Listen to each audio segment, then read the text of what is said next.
Hey, everybody. Welcome back to another Reality Skewed Gamers new gamer session. I'm Ranger J 1999 from Team Instinct. And of course, joining me on this wonderful journey, it's been a week journey, is none other than the troll extraordinaire, Dr. Finn, Medicine Woman. Dr. Finn, and I've got my phone. I forgot to turn it off. I always forget that, man. I got it up for the chat, because usually when I'm doing, it's too many windows open, man. I swear to God. What's going on, partner? Nothing much. Another busy day at work. Just setting aside the lunch stream. That's right. And we appreciate everybody in the chat right now here. Glad to see everybody still checking out the series. Getting a lot of feedback on the Ray video we did. So you haven't checked that out, check that out, and check out the other videos we've done on this this topic. And I know, Finn, you said you were going to compile all of the videos and information into one. Is it going to be one mega one, or is it going to be smaller little ones? It'll be one mega video, but we'll put links in the description so you can go to certain areas automatically just by clicking on it. So you can go straight to when we discuss like Galactic War and Arena and all that kind of stuff. There you go. All right. So that being said, thank you everybody for being here. We are going to continue this series. If you have questions, please put them in there. Also, subscribe, like the video, give us the thumbs up, all that good stuff. Everything, every little bit helps. If you'd like to sponsor us, you can. $4.99 a month gives you VIP access, or if you want to donate $20, you can do that as well. But that being said, all the mechanics out of the mechanisms out of the way. What are we going to talk about today, Finn? So we're going to go through kind of what we started last time, which is the factions. So we're going to run through the factions here, but what we'll also do is primarily focus on your questions. So if you guys have questions, post them in the chat, and as soon as you have a question, we're going to address that. But we're going to go through all of the factions, talk about the synergies, where they're useful, and what you can do with each of them if you need to focus on them or not. Sounds like a plan. I like it. So where would you like to begin first, Finn? All right, so we can go alphabetically. Again, if you go to your little characters tab, the left drop-down box will go through all the different classifications of characters. So you'll see things like light side, dark side, as well as their types, so whether they're attackers, support, healer, or tanks. And then also included in there are the different factions. Yesterday we covered bounty hunters and clone troopers. So let's go ahead and jump to... let me bring it up on my screen as well so I can follow along. And then after your clone troopers, you have your droids. So there they is. Let's talk about droids. You can never trust them. Never trust a droid. So droids have been kind of a steady, average type of team throughout the entire lifespan of this game. They're a fairly decent damage dealing squad, but they don't have a lot of versatility and utility. They are pretty much just damage dealing.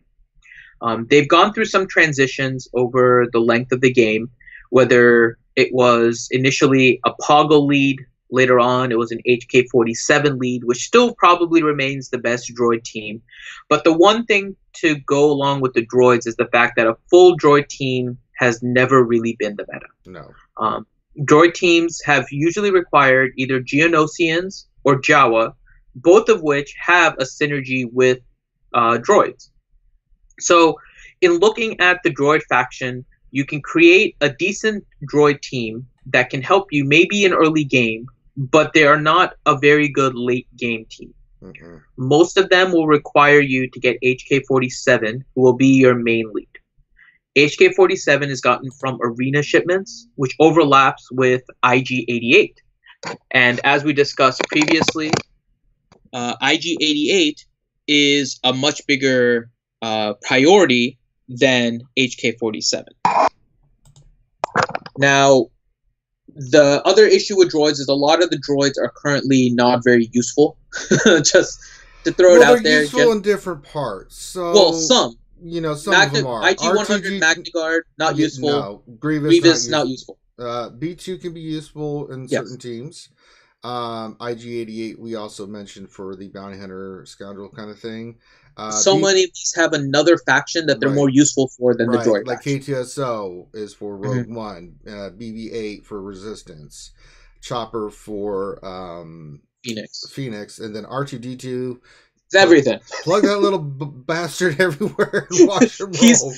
He is. I don't know if this is completely accurate, but I think he's the character with the most number of different factions attached to him. Yeah, Droid, Galactic Republic, Rebel, Resistance. I mean, Light Side. Good lord, you can put him. And he has uniques that actually give a bonus for all of them. So yeah. So I mean, he utilizes his benefits. R2 is one of the better characters out there. I mean, he is an arena. Anywhere you want to plug and play him, he will bring very much value to any team that you're running him in. So not so much for droids. He does make droids better, but droids just don't cut the mustard. He does, but nobody uses it for that purpose. I should mention that if you want to get Commander Luke Skywalker, you will need an R2-D2. BB-8's another important one because you will need BB-8 for the upcoming Rey event. So. And then Chopper on a Phoenix team is a very must. He is one of their tanks, and he is pretty amazing there. K2SO, what can I say? He makes Rogue One okay. He just doesn't do a lot of damage. He's just supposed to soak up a lot of damage. He can daze, but you got to get him high gear and then high modded to be really effective. He can be effective, but I prefer Scared Rebel Pathfinder. To him, and I'm finishing him up instead of K2SO. And then B2 Super Battle Droid is really good, So there are pieces that you can take out of the droids and put them other places, but that's pretty much it. And really, for droids, that's their better use. In terms of overall gameplay, where you're going to see droids, there are some few events here and there that require droids, so you can make use of your droids there. There are not any mod challenges that require droids, so you don't have to worry about droids for that. In terms of gameplay, they can be utilized in an early Phase 2 or Phase 4 team in Heroic AAT. So if you guys are as you guys are progressing and you get into a guild that may be trying to push the AAT raid, one of the strategies, because each phase has 100%, is for all 50 people to do at least 2% damage. And you can potentially use droids along with Jawa in order to do your 2% in Heroic AAT in kind of early game before you get some of the later game better squads. They are not a great priority as a whole faction. Again, individually, they have a lot of purposes, but as a collection, they're not one of the great ones right now. They're average, maybe just below average, but you need either the Geonosians, which is kind of played out, so more is Jawa now in order to make them viable. Yeah, Jawa engineer and stuff like that. And we'll cover the Jawas here when we get to them. So I think that's it for droids. Anything else? We got a question from Paul Morgan. So you mentioned that you need R2 for CLS. So he's asking, who should you farm to get R2? Well, let's talk about our next faction. Perfect segue. Good job, Finn. Empire. You will need Empire characters. I'll let you go, Empire. What do you mean? You can talk about the Empire because I know you're much more a fan of the dark side. I am a part of the dark side, you scrotum. So you will need 5 Empire characters in combination of any of these characters to unlock R2-D2. I can tell you from my experience during the R2 event, now I had been drinking, but it took me, I think, 2 or 3 times to do it, Finn, if I remember correctly. It's not a hard fight if you have the right mods and gear and stuff. Now, Thrawn you can only get through having the Phoenix characters, so that will unlock. Phoenix will also, because you need Rebels to get Emperor Palpatine, that will unlock Emperor Palpatine. Vader, you just get in different ways. There's lots of ways, and there's now shipments to get him. Now, Death Trooper is a hard farm. Grand Moff Tarkin is a fleet leader, so is Thrawn. You can get Grand Moff Tarkin in the PvP store arena. TIE Fighter Pilot, Short Trooper, Royal Guard, General Veers, Snow Trooper, and then you can see I've got some of the other ones. I'm not, I'm working on them, but they're not a priority. I mean, Magna Trooper I could put to 85 and do some stuff with, but really the core of what I ran when I did the, to get the R2 event, because you'll need 5 leads. Now, there's some debate out there between Emperor Palpatine lead or Darth Vader lead. I would actually say use a Grand Admiral Thrawn lead if you have him, right? And you'll need him at least gear 10 to go in there. You don't need a Zeta ability, but he is a great Empire lead with like a Shore Trooper, Death Trooper, maybe a TIE Fighter Pilot because he hits really hard, especially when you start debuffing. Maybe with a Vader who can throw his debuffs on. I mean, there's a lot of different directions you go. You can go Krennic and Death Trooper with Shore Trooper, and then a combination of Vader and the Palpatine. Any 5 will do. You just need 5 Empire characters. Some of these are harder to farm than others. Death Trooper, let's just look at where you can get him at. Oh, Cantina, not bad. And then, if you look at some of the other ones. Except he's a high-end Cantina. Yeah, he's high-end Cantina. TIE Fighter Pilot, let's look where you get him. I think he's Cantina too, but I can't remember off the top of my head. Yep, he's Cantina, so he's not bad to get either. And he's a ship pilot, so that's really good. So is Death Trooper. Shore Trooper, I want to say is, yeah, he's a hard node. I'm trying to think of anywhere else you can get him. I can't think of it, but he is definitely a light side only hard node, so he is one of the tougher farms, but he's a really, really, really good tank.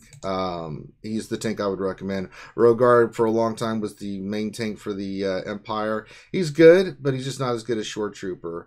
And then recently... But much easier to get. Yeah, much easier to get. You'll get him out of Bronzians and other things. General Veers is a really, really good character once you get him Omega and stuff, and people even talk about his Zeta with the territory battles with troopers because he works with troopers, and then Snow Trooper's really good because of what he does. Stormtrooper's good if you want to get him up. Magma Trooper's on the lower end. I wouldn't recommend it. Krennic is a pain in the ass farm. They have started putting him in other areas with I think guild shipments.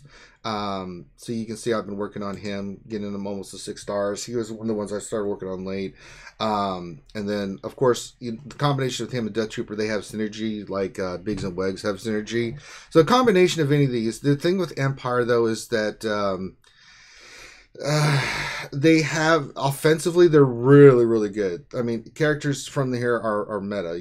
Thrawn obviously is part of the meta. Thrawn is an amazing character. Running Empire as a main team, they do have functions like they wreck Phoenix, they wreck Rebels. They are designed to wreck those kind of teams. However, you need to get them high level and high gear, and and that's the thing is they don't heal very well. I mean, Short Trooper can do his little things, but I mean, they have their pros and cons. It's unfortunate. We need more dark side characters in general. But there are a lot of really good characters, and then they can do a lot of different things in the game, and they add a lot to your roster. You will need 5 for R2, and then you need characters to unlock as well for, at least dark side, because these are all dark side characters. You'll need some of them to go through your hard nodes for your regular battles. So anything I'm missing, Finn, on Empire specifically? No, I think you covered everything, and Royal Guard is not a bad tank. No, he's not. No. Early on, you can work on hard nodes that you get really early on Royal Guard, and then once you unlock the high node for him, you can basically finish him off. So he's an easy tank 7-star. He does have more uses in the game as well. He's not the best tank, like Ranger was saying. Shore Trooper is a little bit better, but Shore Trooper is a single hard node farm. He's going to take you a while. If you're looking for Empire events like R2-D2, then you're probably going to need a tank of some kind, and that's where Royal Guard will fit in. So definitely useful there. Yeah, for the R2 event, I think I'd used Vader, Death Trooper, TIE Fighter Pilot, Shore Trooper, and Palpatine. I didn't have Thrawn unlocked at the time, so you don't need Thrawn to do it, but if you do have Thrawn, it'll make the battle a lot easier. And mine was, I think, Palpatine, lead, Vader, TIE Fighter Pilot, Tarkin, and Royal Guard. So. Yeah, some kind of combination of that. I just like Death Trooper. Death Trooper's a really, really good character, especially against good guys. All right, let's go to the next faction, Finn. All right, so the next faction is, well, this is Ranger's favorite. You son of a... Ewoks. So, okay, so if you watch any of our streams and any of our videos, you know that I love me some Ewoks, but not necessarily in the game. Ewoks are kind of a subpar faction overall. They have a good synergy with each other. So whether you're using a Chirpa lead for certain purposes, you can put a Teebo lead for something else. Ewoks have a good synergy with each other. The problem is Ewoks in general don't have a synergy that beat a lot of things in the game. And so they have certain purposes. You need Ewoks in order to get your Wicket Ewok through the events that pop up every month or so. They're a pretty fun squad to play. However, that's pretty much where they end. Individually, there are Ewoks that have certain purposes. Teebo is going to be good in Rancor early on because of the turn meter removal, which we talked about yesterday. Chirpa has a synergy with Emperor Palpatine and tanks for Heroic AAT Phase 3, which can help you get your 2% on that. Ewok Elder is actually a character that is, in my opinion, the best one out of the Ewoks, and that's because on his basic, whether you're an Ewok or not, he'll give you turn meter. He gives more if you're an Ewok, but if you're not an Ewok, he'll still give you turn meter. He also has an ability to res twice. He has one special that gives a chance to res and actually heals, and then there is another special that is a guaranteed res. And so Ewoks are a really nice synergy group. But with limited purposes in the game. They are not characters that you necessarily need to farm early. No. Again, situationally, we mentioned Teebo. We mentioned Chirpa just now. Chirpa is a Cantina node. You're going to be loaded up on Cantina node farms anyways, so Chirpa is going to be kind of a low priority. Ewok Elder is an interesting one because you can pick him up from the guild store. So if you're interested in getting Ewok Elder from the guild store, it may not be the worst thing because guild store, as we mentioned the other day, has a lot of characters that are about even for the most part. There isn't necessarily one in particular that outshines the other too much in the guild store. And so because of that, Ewok Elder is not a terrible farm from the guild store, but that's about it. I wouldn't worry too much about his hard notes. There is one that he gets later on. It's 8C, where you can actually get one of the purple balls as the rewards, and those are useful. So you may want to do it, as we mentioned before, when you're farming early on. You want to farm all your energy on hard notes, so you're getting character shards as well as gear. Even though the gear may not come as fast, you want to make sure that you're building up your characters. So if this is one of those, this is not a bad one to do. But otherwise, the other Ewoks, very limited purposes. Logray and Paplu are very endgame, primarily for territory battles. They have some good purposes as well, but it's going to be very limited. And Wicket is a hard one to get even late game. Mm-hmm. He has a very small window where you can acquire his shards, and you need other Ewoks in order to do it. So even though Wicket is my favorite one, you're going to have some time with Wicket. So until you get Wicket, a lot of the different good Ewok squads that you may hear about take a little bit of time to develop. So don't concern yourself with Ewoks. They're a fun, cuddly squad. They're not worth it in the game. Captain Blackbeard says, without Wicket, what's the best Ewok lineup? So it depends. It's going to be either a Teebo lead or a Chirpa lead. Overall, with Ewoks, I like Chirpa lead a little bit more. But there are some interesting teams, especially with early squads that I've seen. They're obviously not going to be late game squads, but interestingly enough, a Teebo squad with 3 other Ewoks, like Ewok Scout, Ewok Elder, and then maybe like a Chirpa or something, and then you throw in a Chewie that doesn't get the stealth as much, and then he'll taunt and break any stealth. You kind of have an interesting hiding Ewok squad that can hide behind a Clone Wars Chewie. And it becomes an interesting little squad. None of these are going to be really great endgame ones. The best one is probably going to be your Chief Chirpa lead if you're looking for something semi-competitive, but they're not all that great overall. Okay. Yeah. All right. Next faction. Okay. So that covers the Ewoks, and then Order. First Order. This is Dark Side. It's back on you, Ranger. All right. First Order. What can I say? They are subpar, unfortunately. Some of the characters are really amazing. Kylo Ren has a lot of his uses. Captain Phasma, it has some of her uses. First Order TIE Pilot, obviously one of the best ships in the game. He is a pretty good tune too. They did nerf him a while ago. He used to be super amazing. He could triple tap all kinds of stuff. Now First Order Stormtrooper is a hell of a really good tank. Loki loves First Order Stormtrooper, and I'm really starting to like him as well. First Order Officer, he just is part of the team. Colorado Mass is really good. He's a late game acquisition. He does a lot of good stuff. I have not invested in him or First Order Special Forces TIE Fighter pilot. But they do add They do add to the team, and they make the team a lot better, especially Kylo Ren and Mass. Problem is that the First Order is really slow, and on top of that, they don't do enough damage. I mean, a lot of their tunes are tanky. With your First Order Stormtrooper, Phasma, and Kylo Ren, they could take a lot of damage. They just can't dish it out. Kylo Ren, the only way that he can just damage is if you get him below, like his health below 100%, he starts really welling out. But he can be controlled easily. Phasma does some nice things. She's in a lot of teams have her early on. Kylo Ren has his own ship, so does First Order. I mean, they have their ships. First Order Officer doesn't. He's just there to try to speed up the turn meter so the team can go more. I mean, First Order Stormtrooper, if you get him geared up and everything, is really good. He is somewhat meta viable because he does counter on certain teams. You can use him. He's really, really, really good.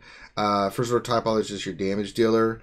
Since his nerf, he doesn't do as much, but he hits still pretty decently. Overall, First Order is a little disappointing. They're lacking a lot of things. They've tried to address some of that with Kylo Ren and Master First Order Special Forces TIE Pilot. I'm sure there's some more coming down the pipe. What First Order is missing is they need some really hard-hitting attackers is what this team is lacking. And I'm hopeful with the Last Jedi coming out is that they will address those issues with this team moving forward. Now, you will need First Order to unlock BB-8, so you're going to need 5 of these turkeys, and some of these are really hard farms. Kylo Ren is not a hard farm, neither is Phasma. First Order TIE Pilot, I'm trying to remember off the top of my head. Let's look, see where he's at. Yeah, he has 2 hard nodes. It's not bad, but it's still going to take you a while. First Order TIE Pilot also shows up in Fleet. That's right, he does now. That's right. So, First Order Stormtrooper. Oh boy. Yeah, he has more nodes than he used to, right? But he's still going to take you a while to get. I mean, it's just the way it is. It used to be much worse. I mean, some of these used to be really bad. First Order, you can get officer. You can get into the Cantina store with the tokens, the Cantina tokens. Now, Kylo Ren Unmasked and First Order Special Forces TIE Pilot, they're behind a paywall. You can buy packs and get them up. They have not gone into chromiums and they have not been given a node or anything. So these are not free to play characters right now. The only way you can get these 2 is by paying. So, you will need him for BB-8. BB-8's an amazing character. He has a lot of depth. So, I mean, but this team is more of a collection team that you want to get later on. Right, if you really want BB-8, then work on them. First Order TIE Pilot has his use, especially for his ship. His ship's amazing. Kylo Ren can have a lot of uses too, in different aspects of the game. So is First Order Stormtrooper. Just know that some of these are going to be, you're going to be farming them for a bit. First Order TIE Pilot, First Order Stormtrooper, even with their extra nodes and stuff, it's going to take you a little bit to get them. They've got more options.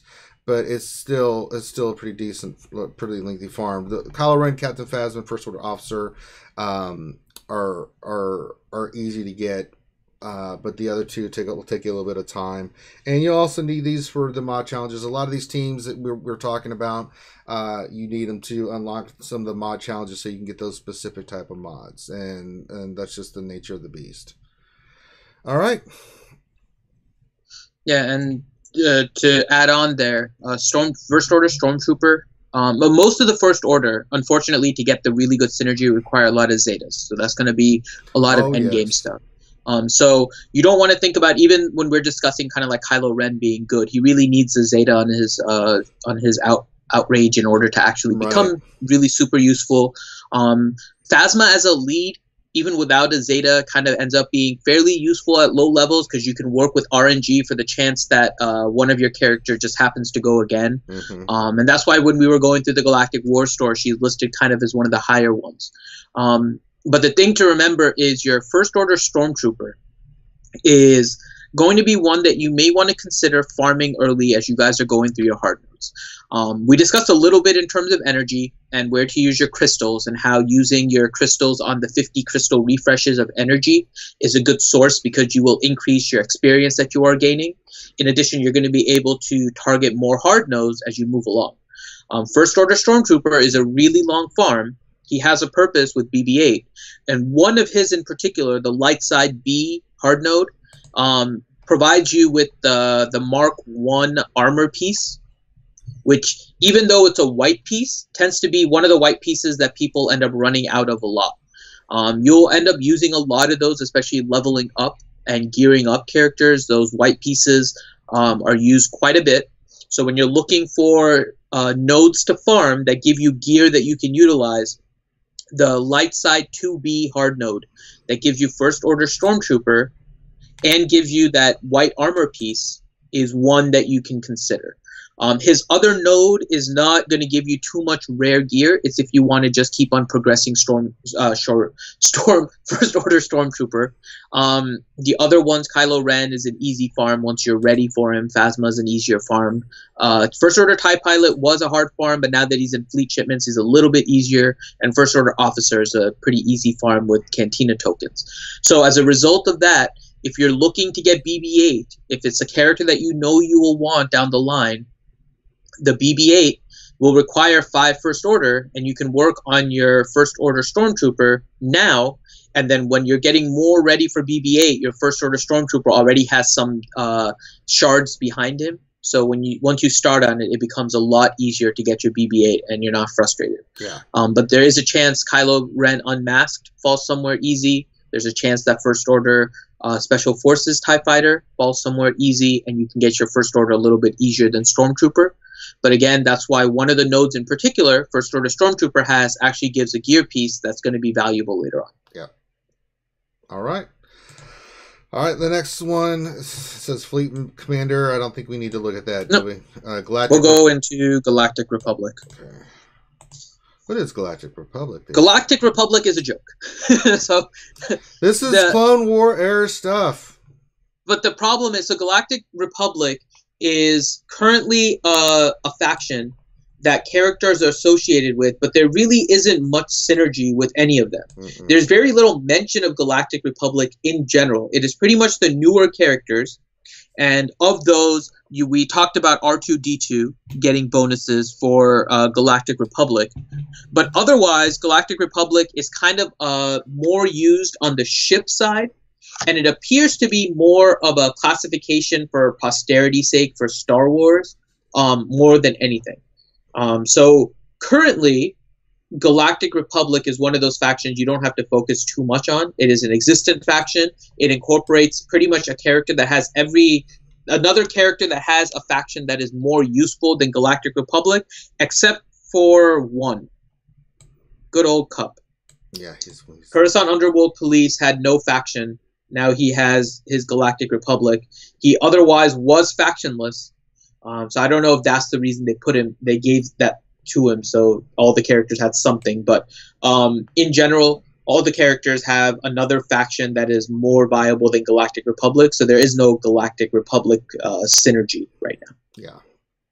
And, I mean, it is what it is. There's not much to say here. I mean, it's just anybody who was a clone or Jedi, during the Clone Wars. Yep, or a Cup. And a Cup. Oh, God. All right, so I think that's enough about that. Geonosians. All right. Geonosians are a very interesting faction. They were useful in pieces. Not even a full faction.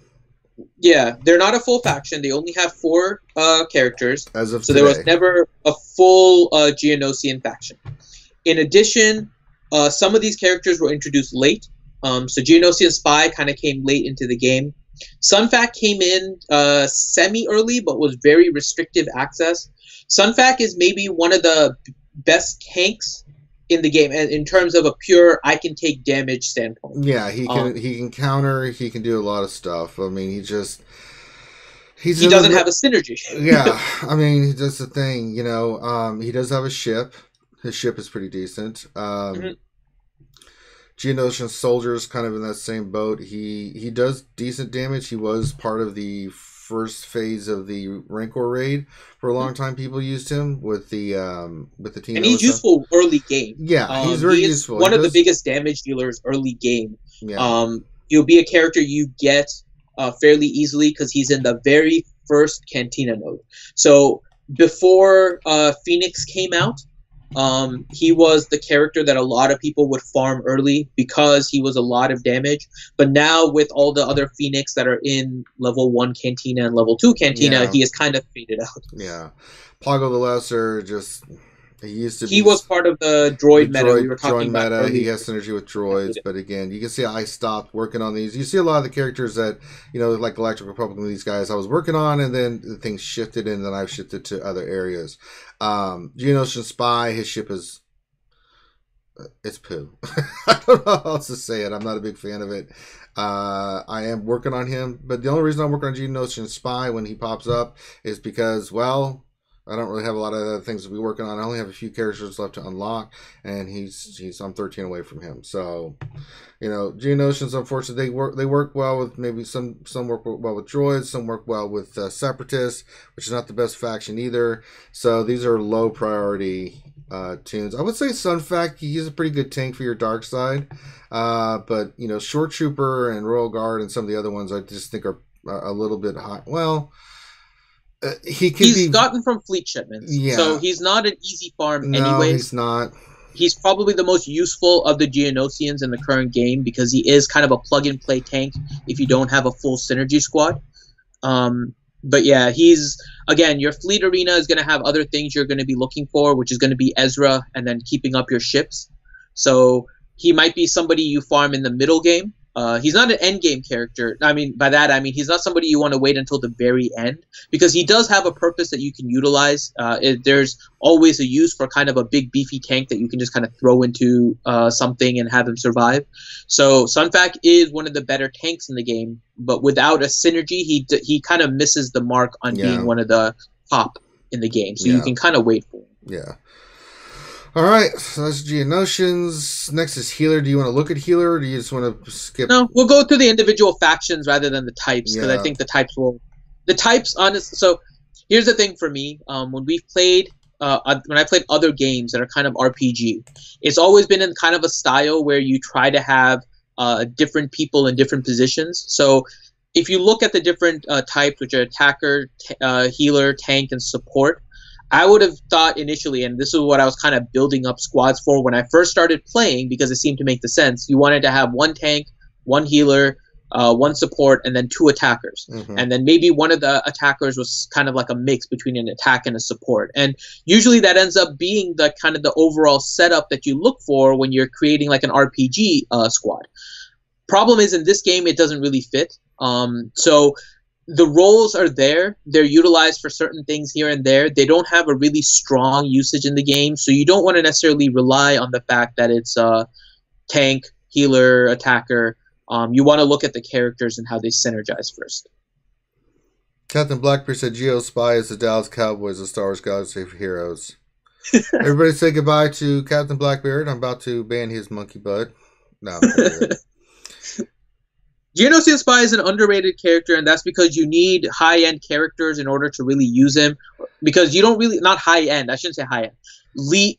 Overall worthless characters that you only get late game.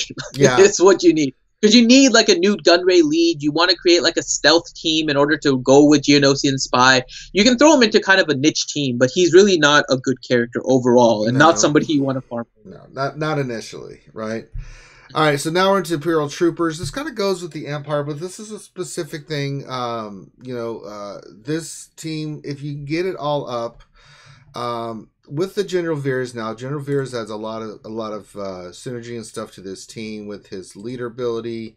Empire allies, they gain 30% offense.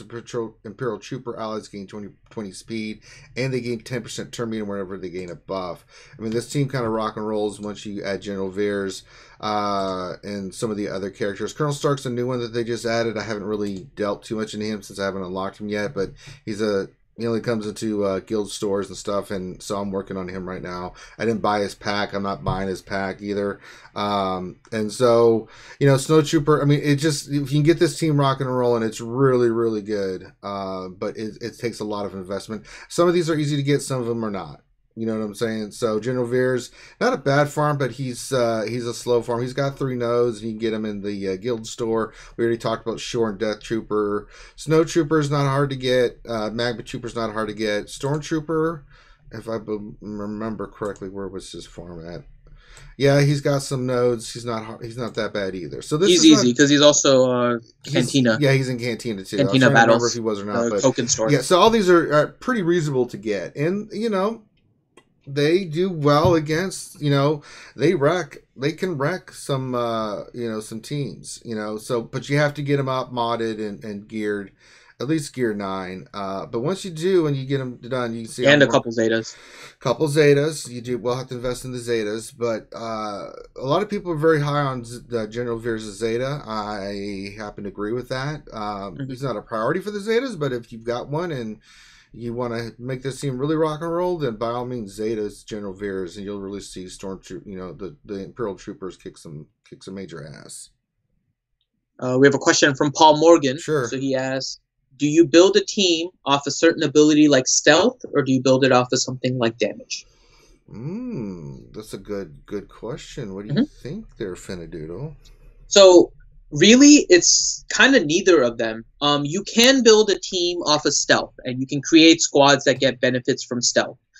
You can also focus on trying to get quick, high damage. The thing that isn't taken into consideration with kind of a team build when you look at just pure numbers is what their abilities actually do. So I want to jump ahead really quick, and let's go to Resistance, because I think Resistance kind of shows us the best way. Okay. Resistance individually don't have really a lot of damage. They don't really have any ability necessarily that really makes them fit all together, unless you talk about Expose. And Expose is part of the overall Zeta Finn lead that kind of brings the entire team together. So you're looking not only at just an ability like Stealth, which is more kind of like a buff, but you also want to look at what they do and how they help each other.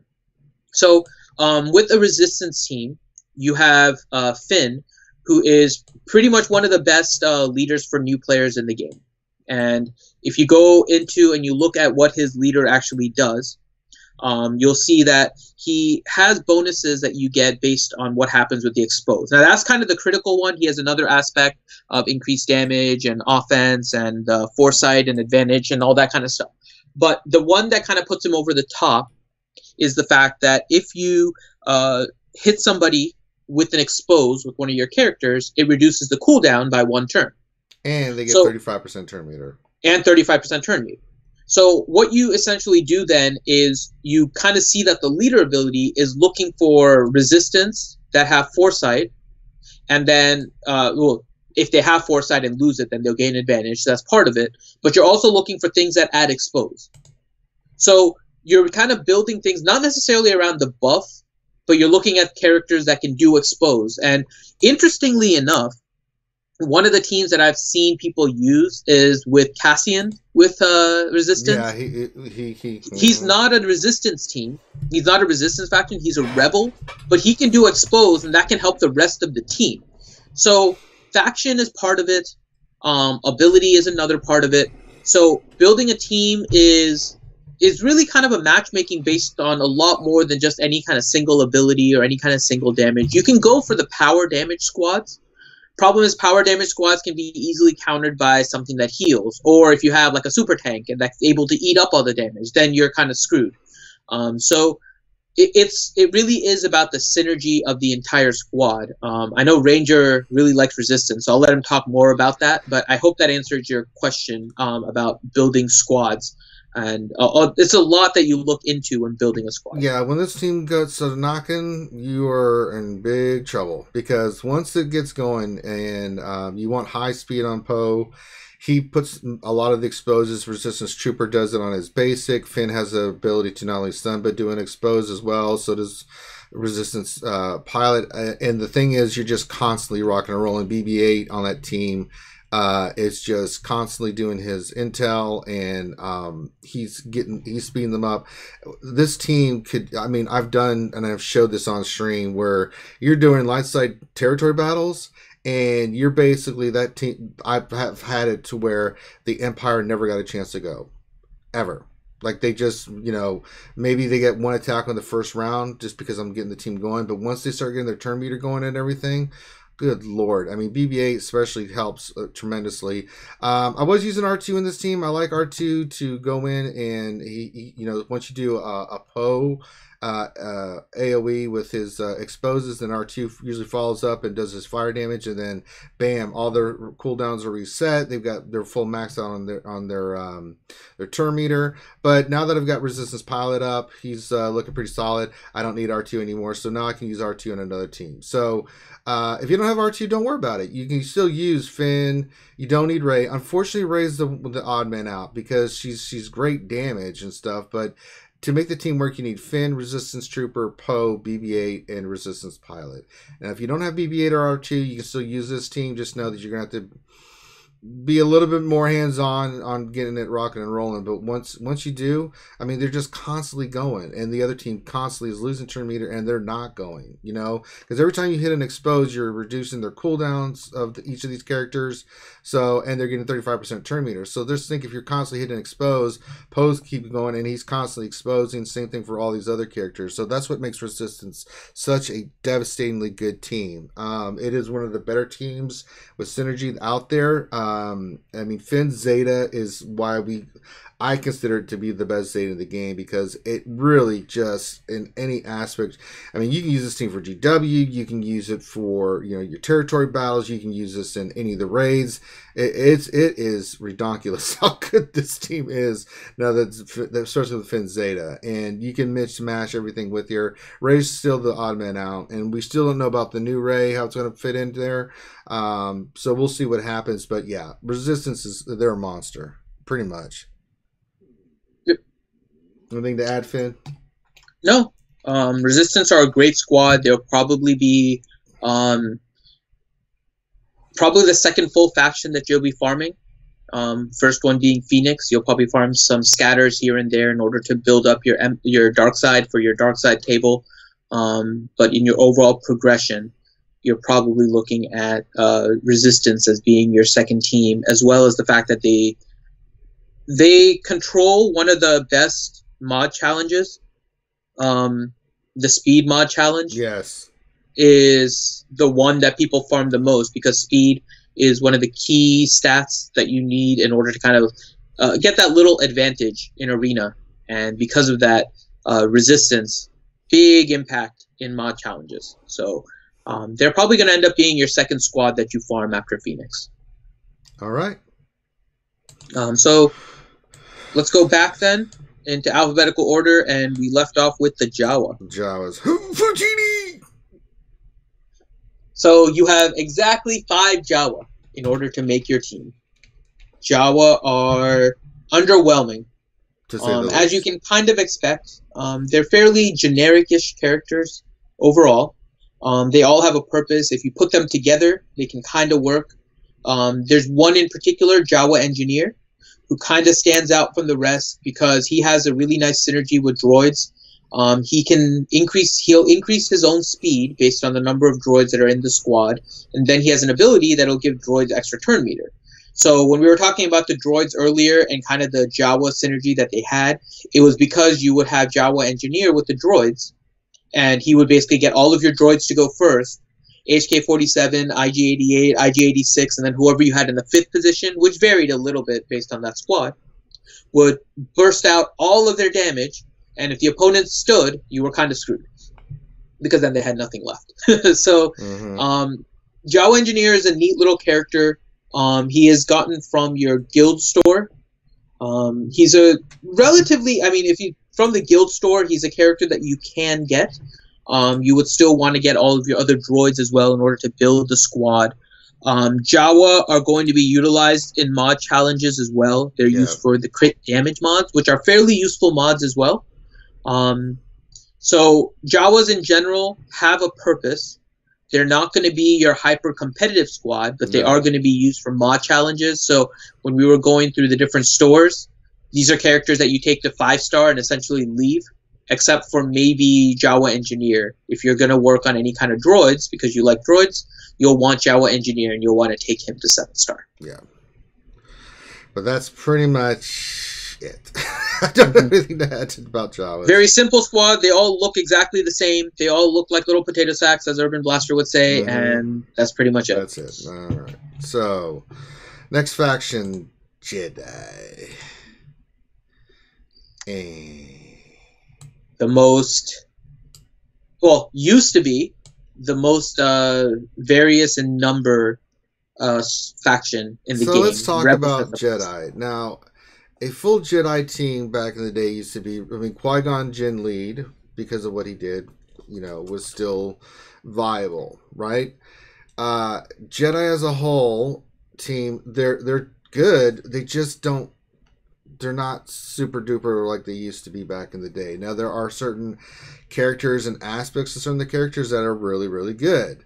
And then there's some Jedi you're like, huh? Why? So Kenobi's probably hands down the best tank in the game. You know, him with the Barriss Offee, we call her Zaris or Zeta Barriss. That combination is a great defensive team, right? Ezra Bridger's a really good attacker. Anakin's a really good attacker. Old Ben, you'll need him for the Luke of Journey, and he's not a bad little tank. Kanan Jarrus, once you get him up to gear and Zeta, he's pretty amazing along with Ezra. I'm trying to go through just the characters that are good. That Herbert Yoda's really good, but he's a hellaciously long farm. The rest of these guys, some have ships, some have some other things, but overall, other than that, like Mace Windu, just it's hard to say because Jedi, I mean, Grandmaster Yoda you can unlock, he's good, but he's not great. And that's a lot of thing about the Jedi. They're good, but they're not great. You know, there are exceptions like Zaris, you know, Zeta Barriss with General Kenobi, Ezra and Kanan on the Phoenix team are really good. Obi-Wan Kenobi has some uses. They have uses. They have function, and they can do some things. They just don't. You can't just run a Jedi team out there because you're going to get slaughtered in arena. And even in light side territory battles, I mean, they just don't do enough on the later stages of the phases to really be effective, unfortunately. And that's just the nature of the beast, you know. I mean, they can do some individual things per individual characters really well, but I mean, there's just not a lot of people, and for good reason, not running Jedi squads. I mean, you see them here and there, but they just don't do enough overall to just, it's kind of disappointing. I mean, Finn, your thoughts, my friend? No, I agree with you. And that's why when you're looking at the purposes for the faction, Grandmaster Yoda is one of them. He's essentially a free character to get, so there's nothing wrong with trying to get him. He's not a super character in the game, as you would anticipate with the name of the Yoda.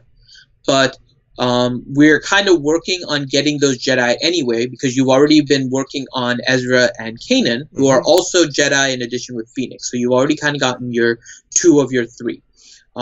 There are, like Ranger mentioned, some that are a little bit better than others. I think one that you didn't mention that I'm really a big fan of is Ayla Secura, who has a chance to stun on her basic. I've got her maxed out stars. I just haven't done anything with her gear. She's just not a priority. She's a really nice character, but I mean, I've got so many other characters I'm trying to finish. I'll finish her eventually. You know, you say I've done some work on her, but she just, you know, she's just not a priority. You know? Yeah, and I mean, eventually you end up prioritizing different things in the game, and you want to make sure you have characters with the most diversity for you on your entire roster. You don't want to focus just on Grandmaster Yoda. And I know for some, getting Yoda is kind of like that first achievement in this game, right? He's kind of one of the classic Star Wars characters that everyone loves. So you see the ability to get a Yoda, and you'll want to try and get him. So for the characters, if you're focusing on that, we mentioned Ezra and Kanan, which you'll already be working on. We went over Luminara a little bit as a lower, like a number 3 or number 4 farm from Galactic War store. So she may not be somebody you want to focus on too early. Old Ben, still very useful in this game overall. He's one of the better tanks in the game. The evasion lead can come really in handy. Qui-Gon Jinn kind of falls behind in your Cantina store now, because a lot of people zated him back in the day because he used to be good and kind of faded out. And that happens with the game as you get new characters. Things will come in, things will fade out. Jedi Knight Anakin is a good overall character, but he doesn't really have a ship, so it's just something to consider if you're getting him. General Kenobi he's amazing. Yeah, but he's also going to be only acquired if you're in a heroic AAT raid guild that's beating it. Mm-hmm. So he's not going to be somebody you get early. Barriss Offee is pretty much one of the best healers in the game right now. Yes. So she may be somebody you want to acquire. She does come with Cantina nodes as well as certain hard nodes. So in Cantina, you may want to avoid her. But in the hard nodes, she has a few low ones that start around, I think it's 5. She has one high-end one that has gear that you'll need. So Barriss Offee is definitely one that you can farm with hard nodes. And then if you need to ever rush her, you have the Cantina energy kind of sitting in the back. But there's going to be other Cantina node exclusive characters you'll probably want to farm over a character that has hard nodes too. Yeah. All right. I think that's all of the Jedi. All right. Next is Nightsister. This is an interesting faction. Mm-hmm. Back in the day, Nightsisters were just flat out garbage for a long time. And then they introduced Mother Talzin. And then Mother Talzin, who I've not invested in. I mean, I've done some work with her, their gear and stuff. But, then come along Mother Talzin. And she changed everything. She is really super amazing with her plague ability. And she made Nightsisters viable again. The only one I haven't really, I'll work on Mother Talzin eventually. You can see I've got a 4-star. I was working on getting, Talia and a Culty up. I'm not finishing up Talia now. But, everything that, you'll be farming on something, and when you get to the late game, and all of a sudden you're like, I'll finish up Talia. Oh, wait, I need to work on Veteran Han and Chewie. Son of a, I guess I'll just do Talia's hard notes then. Son of a, but, these are characters that are pretty easy to get, other than Mother Talzin. I think she's in Chromium now. I think it's along with Spirit and Zombie. So if you'll probably see if you're a newer player and you're getting Chromium, you're going to get some of these characters. Fortunately, they are really good. I see people running Mother Talzin at 4 or 5 star, not even gear, just because of what she does. They just mod the hell out of her in Arena. And she can be a pain in the ass with her plague ability, especially against Luke teams and stuff. This team overall with Mother Talzin and with Asajj Ventress, especially with her lead and stuff. Asajj has really become a pretty badass character in Darkside territory battles for what she does. She is pretty damn amazing. As a character, and I'm working on finishing up her as well because I'd like to use Nightsisters. I've got DACA and stuff. I'm just after the Ray event, I'm going to reevaluate and I'm going to go back to finishing up the Nightsisters just because they're really good now. They've got a lot of use. They're really good. Yeah. Good Lord. They're amazing. So your thoughts on the Nightsisters, Finn? Anything I missed and stuff, or things you want to throw in because this is a pretty damn good team. I think the one interesting thing, though, is this is one of the factions that introduced characters so recently that we also need to make sure we specify what new players are, because there's going to be some new players that don't have these characters, and there are going to be some newer players that got it from the events. And so if you have these characters available, like Mother Talzin and Zombie in particular, then you are in a position where Nightsisters, even with low stars, can become beneficial for you. Oh, yes. If you don't have them, then you're essentially playing the waiting game right now until they come into an area that you can farm. Because right now they're in an area where you have to spend crystals on them and large amounts of crystals in order to get them, which is the Chromium Pass. I don't. Is there? I don't think their faction passes. Are they still out? Not yet. Yeah, when the initial thing rolled out, there was. Yeah, they took it away. Yeah, okay. So, Nightsisters are a really good squad. We mentioned some of the characters anyways. Daka is one of the characters that we put in your Cantina Notes store order. Talia is one that you'll get early in the game. She is one of the better initial healers in the game, so she can really help with your original squad. Ventress is late game, so it's a late game squad. A really good squad, like Ranger's saying, but it's basically... Yeah, it's a later game squad, but it's definitely one you want to consider. Yeah, it's really good. All right, Nightsisters. We've already talked about Phoenix. Do we want to hit Phoenix again, or no? I think we covered Phoenix pretty well. We got a question though from Paul Morgan, who asked, "Do we take advantage of the double drops if available?" Oh my God, yes. Oh, okay. Let's talk about this for a second. All right. So last night I had farmed. I farmed my 2. I got 52 shards last night just from farming double drops. From this, and let me tell you, the drop rate on these 2 nodes here with Han and Chewie are awful.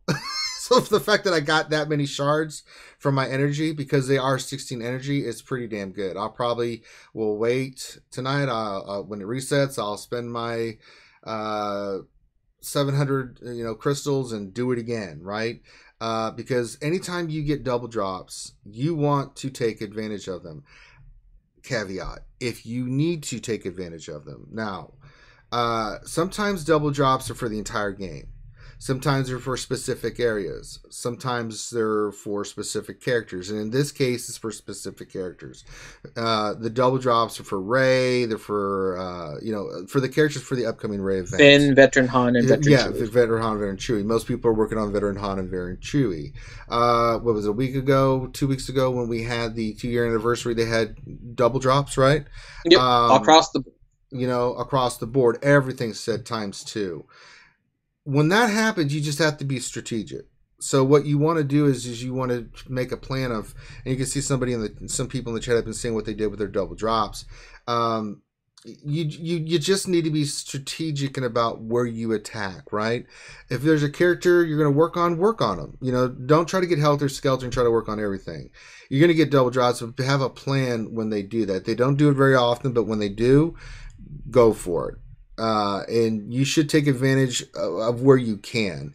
If you're a new player, you're most likely, unless you spend a lot of money in the game, not going to be able to get to Rey. Okay, it's just what it is. So you gotta be smart about it. That's what it comes down to. I'm being smart about it. Using the double drops. I'll do it again tonight, and then I should have both my Han and Chewie at 6 stars, and then I should be good to go to get Rey eventually, during the event. So that being said, Finadoodle, anything else you want to add on that?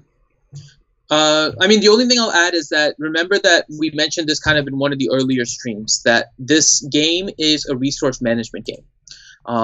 We'll always recommend going to characters to 7-star, but always put the caveat that there needs to be specific reasons why you're not going in. And you always want to make sure, especially early game, you're maximizing what you are spending everything on. Even if you have a little bit of a delay on completing a character to 7-star, you're going to get more credits by doing the double drops. You're going to get more of the tokens, the ally tokens, and the Cantina currency. If you're doing the Cantina nodes, you'll get more of those.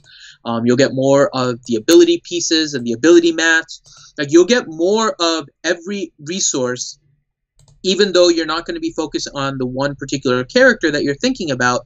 And in the end, that's all going to be worth it, because you want to make sure you are collecting as many resources as possible in the beginning of the game, so that when you get to the late game, you're able to boost up all of these characters that you didn't have access to. That's always the biggest hindrance when you're first starting. As Razor was mentioning, right now, he and I are both farming Veteran Han and Veteran Chewie. And they're in the later levels of Cantina nodes, so you're not going to be able to get those early. And so because of that, you're kind of trying to build up everything. So you're working on characters that are useful both now and in the late game. And then once you get to it, then you can go all out farming. And sometimes the characters are going to be just Cantina energy. Sometimes they're going to be in the Cantina store. And if they're in the Cantina store, you'll have accumulated more tokens. And so you're trying to accumulate as much currency as you can early game to boost your entire roster. So always take advantage of the double drops. It's kind of one of those caveats where it is a reason why you can stop your current farm, because you're getting way more rewards. You're getting double the rewards for the same energy spent in a given day, and that's a huge asset to your overall roster. Yep. All right, next up is Rebels. They're Mr. Finnadoodle. Rebels. Rebels is one of the factions that make people want to vomit because there are so many of them in the game. Mm-hmm. They exceeded the initial maximum, which was the Jedi. They were close kind of at the beginning, but then many Rebels later, Rebels are now exceeding Jedi. And they are really, really good. Yes. Selectively. There are some really bad ones, but overall, Rebels are really, really good. They're really, really, really good. They have certain purposes. Ugh. Yeah, I mean, they all have certain purposes. So one of the key things to remember is that Rebels, Phoenix are Rebels. Right. So anytime when we have you guys farming Phoenix early on, we also mention that they're Rebels. And so anything that requires Rebels, you also have your Phoenix squad to go into. Like, for example, the Tenacity mods, which I know aren't a big farmed one, but you still can go ahead and get Tenacity mods available for you with them. You also need Rebels in order to get Palpatine, so you have that ready for you. Mm-hmm. You need Phoenix in order to get Thrawn, so Phoenix are double good there. There are other Rebel characters that are very useful, and you can prioritize. We mentioned Stormtrooper Han, who is also a scoundrel that can help with your credit heist. Biggs Darklighter, who is from the Galactic War store. He is a very easy one to get. And he will also prove to be a valuable character in late game content. Wedge Antilles kind of goes along with Biggs. They kind of have abilities that synergize with each other. So Wedge Antilles is a character that you want to prioritize from your Cantina nodes. Admiral Akbar has a fleet capital ship. So he will end up being useful there. And he's the one that we kind of recommended yesterday. Then you also have your Commander Luke, who is a super rare character. He's going to require an entire journey. So for him, you're going to need Old Ben, who is a rebel. You're going to need Princess Leia, who is a rebel. You're going to need Stormtrooper Han, who is a rebel. You're going to need Farm Boy Luke, who's also a rebel. And you're going to need R2-D2, who is, amongst other things, also a rebel. He's like 5 other things, but he's also a rebel. Mm-hmm. And so you have a bunch of rebels that you'll be farming anyways. And then you have, for example, Han Solo, who we call OG Han, as he's the original gangster Han. And he shot first. And he shot first. He admitted it. And he is actually going to be gotten through your rank war. So this goes back to what we were talking about guilds. Getting into a guild that's able to do Rancor, or at least actively progressing towards it. So you don't want to be in a guild that's kind of staying pat. But getting into a guild that's moving towards tier 7 Rancor will help you get Han Solo, and Han Solo is a great character. He is a beast. Jyn Erso is a rebel, primarily for the Rogue One squad, is who she synergizes best with. She synergizes with all of the rebels, but she seems to work best with Rogue One. She is gotten from your guild store. So she is one character that you can farm from your guild store if you want, because again, guild store is the area that allows you the most flexibility on who you want to get. Yeah, she's really good, especially when you get her Zeta. Same thing with Cassian. Sheridan Bays, tough farms, but they are amazing. Yeah. Once you get them going. And then you can throw Scarab Pathfinder in there. Biston's really good. KTSO's okay as the Rogue One tag as part of the Rebels. But the Rogue One team you'll need for territory war or territory battles, light side, and that they will be needed for the phase 6. And so you'll have to work on them eventually. Specifically, you just can't use Rebels. But overall, Rebels have a lot of really good things. I mean, even some of the new ones. Rolo's okay. But Captain Han Solo's pretty damn good tune. But some of them, like Finn said, are they're okay. Hoth the Rebel Scout, Hoth the Rebel Soldier, they're okay. I mean, Farm Boy Luke is just part of the journey. He's okay. And the Hoth twins also for territory battles are just kind of there. You'll need these two characters. You know, Bodhi Rook is just, he's there. Nah. Pow, he's just there. Nah. Lobot, he's just there. Nah. Ahsoka Tano Fulcrum is a really good character offensively, but you know, I mean, she's not bad, you know, but she's a long-term farm because I've been working on her, but you know, she wasn't a priority. Unlike poor Loki, who went all out on her. He's like, like Finn's just saying, man. Yeah, I know. I like Ahsoka Tano Fulcrum. I know. I think she's pretty decent under like a CLS lead. Mm-hmm. Outside of that, she's kind of iffy. Yeah. But she's from Fleet Arena, so you can kind of get her. A lot of the Rebels really do well. Mm-hmm. So Rebels overall are a really well-balanced faction. Yeah, they can do it all. You can mix and match them. I mean, when I go to like Lysa Territory battles, I've got my Rogue One team. I've got the rest. I can use the Rebels in pieces, you know, and then, you know, you've got a Resistance team because it's light side. So, you know, you could have your three teams. You could have Phoenix, Resistance, you can have your Rogue One team, and then you can have a Luke Skywalker, R2-D2 Han Solo, throw in an old Ben and somebody else, and man, you were rocking and rolling in light side territory battles. You're just like, okay, you know, you're just picking the days that you just want to use it, you know. And let's say like for us, you know, you've got to get up your Chirrut and Bays. Okay, I just won't use them this battle. And then I'll just rock and roll with my other Rebels, you know, and you'll be just fine because they all kick some major ass. Yeah, I mean, I love pretty much all of the Rebels. I've worked on a lot of them. I find almost all of them useful. I think the only ones, some of them I'm working on right now, like Captain Han Solo and Rolo, and I really like them so far. I just got to put them in the right squad. I think they're both really valuable. I think Pow and Bodhi are the two that have the least use right now. So you can kind of avoid those. Biston maybe next, but Biston has a ship, and a really good ship actually. Yeah. So he's really useful. I'm gonna do something here, and you guys can kind of take it how you want. One of the things about new players as well as free to play, we mentioned this before. Even though the atmosphere has kind of changed, we always say don't chase the meta, right? And that's because the meta was previously always kind of changing, and by the time you got the characters that were the current arena meta, a new one would show up because a new character would be released and kind of throw everything into havoc. So one of the things you would do as a free-to-play player and as a newer player was try to build your roster around certain things you know you were going to need no matter what.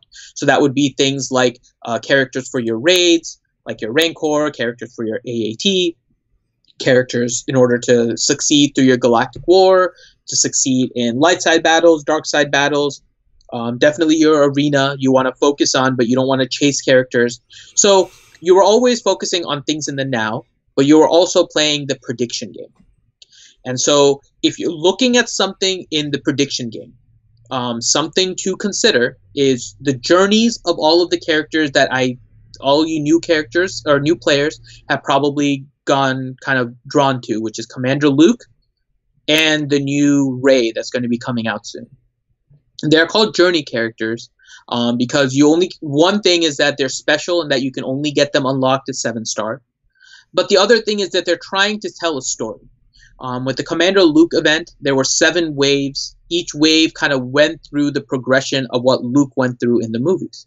And we're expecting somewhat similar with our Jedi Ray release. The one thing we can expect is that, obviously, if you look at Commander Luke, he does not have the Jedi tag yet, and we all know Luke became a Jedi. So there is probably going to be more with the progression of Commander Luke moving forward. So when you're looking at that, one of the things you'll want to do is play a prediction game. Who do I think is going to be needed for Commander Luke? This isn't something that you need to do now. You don't want to hinder your roster right now. But when you come to the point as you are leveling, and you have your characters all lined up, and you're thinking, who am I going to farm next? One of the things you'll always want to do is see the situation of what the game is currently in and where the game can go from here. There's always going to be little curveballs of things that are randomly thrown in there. Like I know Ranger is still eagerly awaiting the entrance of Revan into the game. No, I'm not going to hold my breath, bro. but you still want him in the game. You're hoping he's going to come in at some point. And not anytime soon, and that's okay. I mean, maybe at some point. When's your birthday, Ranger? July. All right, so maybe in July, CG will be nice enough to throw in Revan as an homage, right? So you never know when they're going to throw in these little kind of things here and there, and you really can't plan for those. But for other things, you can try and plan ahead by just kind of guessing. And Commander Luke is one of those. With Rebels being so various in number, you can try and predict where Commander Luke is going to go from here. And so for Commander Luke himself, you needed Farm Boy Luke, you needed Princess Leia, you needed Stormtrooper Han, you needed R2-D2, and you needed Old Ben. So those are the 5 characters that you needed in order to get your Commander Luke. Next step, you would think, would be to take Commander Luke and turn him into a Jedi. So who do you think Commander Luke would engage in as he goes on his quest in order to become a Jedi? So if you're looking at other rebels potentially that you want to farm later on, you can think about maybe Captain Han Solo. You can think about Rebel Officer, Leia Organa. R2-D2 was still hanging around with Commander Luke, so he's probably still going to be there. And you may end up with another character like, let's see, let's go with a Hermit Yoda, for example, because obviously he's going to need his mentor, his Jedi Master. And so if you're looking at what things to farm, always try to think about that prediction game. It may not be for you. This is obviously going to be a late game thing. If you're looking for the next level of Commander Luke, this is going to be a late game progression. You still probably don't even have Commander Luke first, so you'll want to build up the characters for him. But always play a prediction game in your mind about what is going to come next. And if you have an idea about what's going to come next, what may be involved, and that can help you kind of keep focus. Because at some point, you're going to get into this game where AAT, you're going to be in a guild where heroic AAT is on farm status. You're able to do it every single time it's up. You're going to get into a point where Rancor is going to be easy. You're going to get into a point where territory battles, you're just trying to improve on your existing light side characters. Dark side character, you're going to improve on your existing dark side characters. And you're going to ask yourself, who do I farm and why? And so always keep that question in mind as you're progressing in the game. The reason why I'm saying that now is, one, you want to get into a particular mindset as you're going through this game, especially if you're going to become a free-to-play player. It's a little bit more important for free-to-play. And then second, we're running out of time here, so I don't know if we'll be able to go through all the factions. So as we go through the rest of the factions... Well, we can go through. I mean, some of these we've already done. We did Resistance. We've covered Scoundrel, right? Separatists. I'll kind of do Separatists. Separatists are pretty quick. They're kind of a mishmash of Geonosians and some of the characters, just like the Galactic, Republic. This is kind of the faction from, the Clone Wars era and stuff. There are some decent pieces. Dooku back in the day was part of the meta, in a sense, for the dodge meta. But we've covered a lot of these characters already, mishmash, but they work better in other factions more than they do this faction. It's unfortunate, but, we've covered a lot of these characters already. They're just... Separatist team just ain't happening. I don't care. You can take any of these characters together and try to make a team. You're going to die horribly if you try to run a Separatist team. And it's just don't do it. Okay. Yeah. But here's the thing about them, just really quick. I think there's already, so always try and be engaged in the community, check the forums, check with other people. We have a Discord, all the Game Changers have Discords, people theorycraft all the time. One of the things we're expecting is that there's going to be a Separatist rework coming. So if you're at the point where you're trying to figure out who to farm, Separatist rework may be something you want to try and think about. Focus on everything you need now first. Raids, arena first priority, raid second priority to help your guild. But other than that, if you want to play a prediction game, there you go. Here's kind of one huge area that you can potentially play a prediction game on a Separatist rework coming down the line, because exactly what Ranger said, Separatists don't have a good synergy right now. Yeah. All right. Next is yours. I just did a boo-boo. Hold on. Oh. Next is my favorite. The Sith. Once more, the Sith will rule the galaxy, and we will have peace. Sith, they're really good. They're just, you need certain pieces. Darth Nihilus is an amazing character. I mean, a lot of these characters on their own are good. It used to be there was a meta here not too long ago with Sith. Darth Maul, lead, or Zeta. I've Zetaed Maul, Zetaed Vader. You know, I've done a lot of these Zetas. Sith Assassin really makes his team go because she gives turn meter to the team that allows them to keep rocking and rolling. However, with some of the additions that they've made recently, Sith are a little bit underpowered compared to some of the teams out there. It used to be that you could run a full Sith team. They were a pain in the ass. I know because I ran them. But, you know, especially they're really good in dark side territory battles. You can create a team once you get them up high enough. They're really a pain in the ass to deal with unless you have a certain type of team. They're really strong. They're just not amazing like they used to be. There's some reworks that need to be done here. There's been some reworks already. Sith Trooper's in an underutilized tank. He's just such a tough farm. In the sense that he's in Cantina. It's going to take you a while. But there are pieces here that are really good, and some of them kind of go into like Emperor Palpatine, Darth Vader, kind of go into Empire, so you can use them there, Dooku and Separatist. So different parts of them can be used in other places. It's still really good, and they do have functions, and you can use this team. They're a fun team to play. They dish out a lot of damage. Maul, when he gets going, good lord. If you've not seen that video that Loki did where he was using Maul in Phase 4, he was, Jesus. I mean, it's just disgusting. Absolutely disgusting. They can do a lot of control, area control. They can do a lot of things. And they can dish out some serious damage. So they're really good. Anything you want to add here, Finn? No. Okay. Exactly what you said. They're really good. Yeah. Let's see. Tusken, the last one. And we end on an incomplete faction. Yeah, there's not much to say here. They all suck. These are not characters you need to be working on. No. I have because I just, I have nothing else to work on. I haven't even unlocked a I have him 7-star. I know, but he's down. Like, that'll be the last character I get, Finn.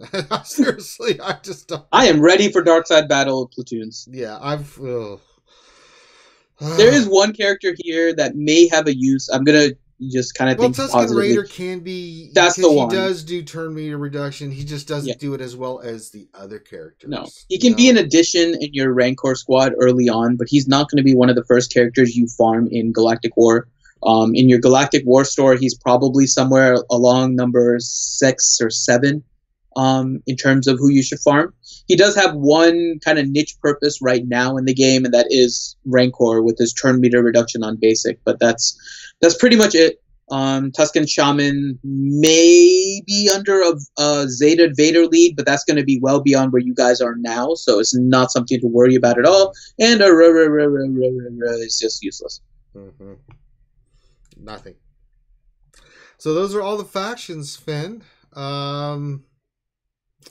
Why did my ships just pop up something? Oh, Geonosian Soldier. I've got him at 100. I will promote him. I was like, wait a minute, what the hell? So, I think that covers, we've kind of gone from all the way around the game in its entirety at this point. Yeah. I hope we answered all of your questions that you guys have had. We've tried to catch them as they've been coming in the chat. The one thing we didn't go into too much detail about is the ships, and that's because ships is something you get a little bit later in the game, closer to level 60. You want to focus your fleet arena on ships, your tokens from your fleet shipments on your ships, and try and focus on, obviously, characters that you actually have. If you don't have the pilots for them, you're going to be kind of stuck with ships and no pilot, and that's not going to do you any good. So you want ships for characters that you have, and we mentioned trying to get Big Starklighter. We mentioned trying to get Resistance pilot, TIE fighter pilot, First Order TIE pilot. I think you sense a theme with the last few there. Mm-hmm. So always try and get ships for the characters that you have, so you can at least build a squad, and then start pushing in Squad Arena as you get your capital ships. Other than that, I think this puts an end to our new player week. Yeah, it's been a fun little journey, and so we just need your feedback. What do you guys think of this series? We will be putting out something that kind of, as Finn said, will lock in, all this stuff specifically in one big video, and so you'll have that video coming out soon.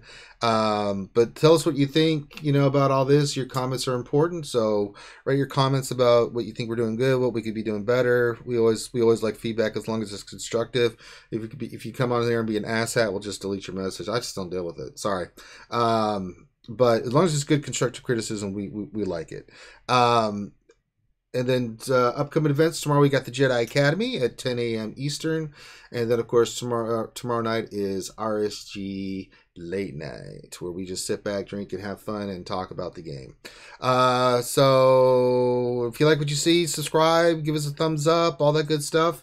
Anything else you want to add, Finadoodle, as we end this? No, that's it. As you guys have questions, always make sure you hop on the Discord and ask us, so you don't have to wait for the videos. We're there for the question and answer session, but if you come onto the Discord, either one of us, myself, Grande, Loki, Ranger, will be able to answer your question, or we have a great group of people also on the Discord that can answer as well. They usually beat us to the punch. They're like, oh, like, okay, I guess I don't need to answer that question. Which is good. We like that. We got a great community of guys and people that really know the game well that'll really help you out. There'll be disagreements here and there on characters and stuff, but you get a good sense of overall what you need and what you don't need. Most people know the game inside and out and will really be able to help you out. So all right. So on behalf of myself and Dr. Finn Medicine Woman, thank you all for being here. It was a pleasure, and we will see you tomorrow at 10 a.m. Eastern on the Jedi Academy. Take care.